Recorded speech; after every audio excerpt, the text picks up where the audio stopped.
Hora de conversar com Mônica Bergamo. A Mônica colheu algumas repercussões em Brasília da fala de ontem à noite do presidente na base aérea da capital federal, né, quando recebeu os brasileiros que vieram de Gaza, em que ele citou mais de uma vez os atos de terrorismo cometidos por Israel e comenta as razões que levaram o presidente a subir o tom no discurso.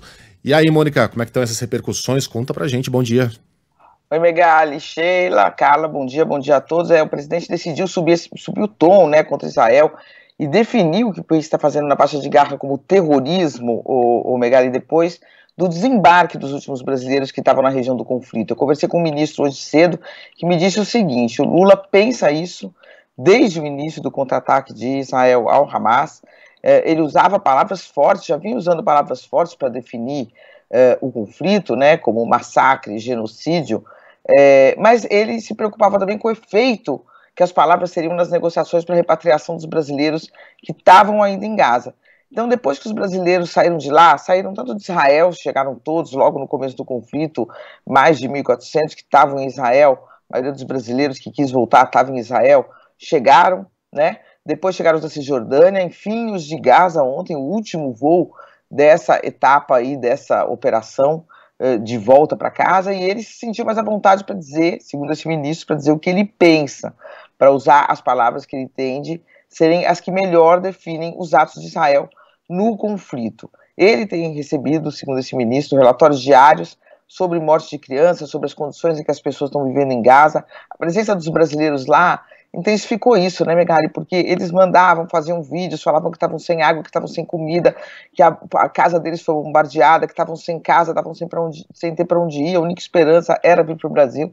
Então, segundo esse ministro, o presidente da República fica muito sensibilizado com o que segue ocorrendo na faixa de Gaza. Ele, segundo esse ministro, ele também acha e diz e acredita que o Hamas fez algo que é inadmissível e que ele toma cuidado de, em todas as vezes, repetir que o Hamas é terrorista, que o Hamas praticou um ato de terrorismo, mas que isso não significaria que Israel ganhou licença para fazer o que quiser na guerra, que mesmo uma guerra tem regras, né?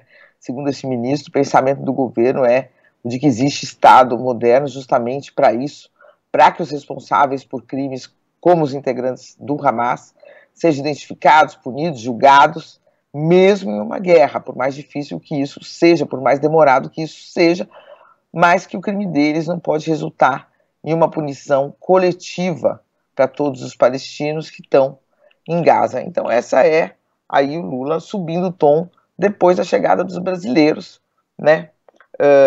Não que ele tenha deixado de criticar Israel, ele usou palavras igualmente fortes, né? Megali, genocídio é uma palavra muito forte para se referir ao que está acontecendo lá. Ele usou essa palavra, o presidente da Colômbia usou essa palavra, o presidente do Chile não usou essa palavra, né? Foi mais contido no uso das palavras, mas agora o Lula, eu creio que usou a palavra de maior peso que ele poderia encontrar para se referir a Israel, gerando, né, Megali, gerando protestos de entidades israelitas que representam a Confederação Israelita Brasileira do Brasil, enfim, a CONIB, fizeram notas aí repudiando o uso dessas palavras e a equivalência que eles acreditam que o Lula está fazendo entre Hamas e Israel. Mas o fato é que o Lula não só fez uma fala ontem, como repetiu com maior veemência à noite diante dos brasileiros que chegavam de Gaza, Megali. Essa cobertura é uma cobertura difícil, ela é extenuante, ela é estressante, porque a gente percebe, né, Mônica? Eu não sei se você tem um hábito de ler os comentários das reportagens, se não tem, ótimo para você, mas se tem, você deve ter percebido o quanto isso mexe com as pessoas, né? O quanto elas têm opiniões apaixonadas e muitas vezes maniqueístas e simplistas a respeito do que está acontecendo naquela região.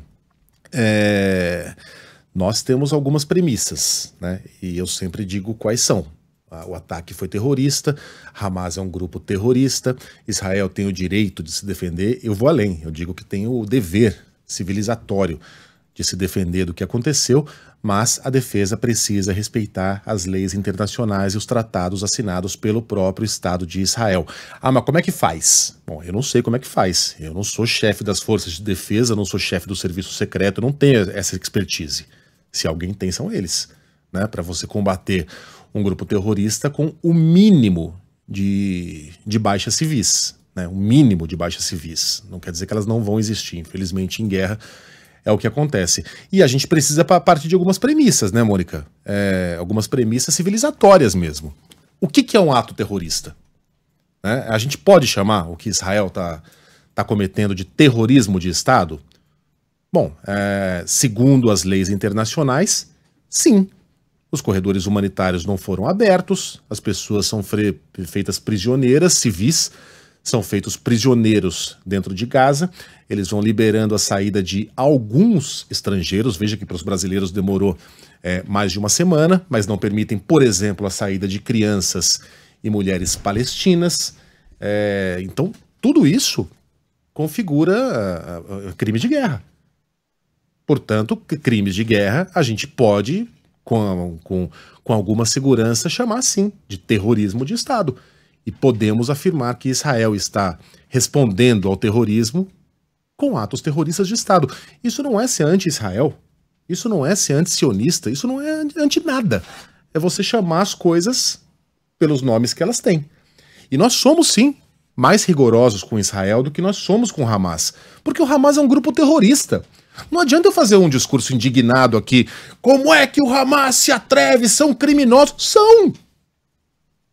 E o que faz o Hamas é o que fazem os criminosos. Eles não vão se emocionar com discursos indignados na imprensa internacional ou respeitar leis internacionais. De Israel a gente pode esperar isso. Né? É um Estado reconhecido por 99% da humanidade, que já foi vítima de um holocausto, que já foi vítima da brutalidade, que entende bem do que a gente está falando aqui. Então é por isso mais do que isso também, né, Megali? Uhum. A gente já falou isso algumas vezes e repetiu aqui. Israel é um Estado querido pelos brasileiros. Vão para Israel milhares de turistas, né? Israel é um país amigo do Brasil, né? Então, portanto, é totalmente diferente, você está coberto de razão, quer dizer, totalmente incomparável, né? A gente está falando aqui de um Estado constituído, de um Estado que tem relações com o Brasil, e não apenas relações formais, tem relações próximas, né? É um país admirável, Mônica. Brasileiros, né? Pode variar a proximidade do governo do Netanyahu com o presidente Bolsonaro e com o presidente Lula, podemos até discutir isso. Isso nem tem maior importância no sentido do que os brasileiros sentem, né, por Israel, e muitos brasileiros amam Israel e vão a Israel, não só judeus, não só evangélicos, muitos brasileiros vão a Israel para fazer turismo, para conhecer, têm admiração, aplaudem Israel em diversos aspectos. Então realmente completamente diferente, né, de um grupo terrorista, e muita gente mal sabia o que era antes de ter esse ataque, né? Eu digo no Brasil. Tô eu aqui, Mônica. Eu morei em Israel, não sou judeu, não sou evangélico, acho Israel um país admirável, fui muitíssimo bem recebido ali. E exatamente por isso eu sei que os israelenses, que os judeus, não são Netanyahu.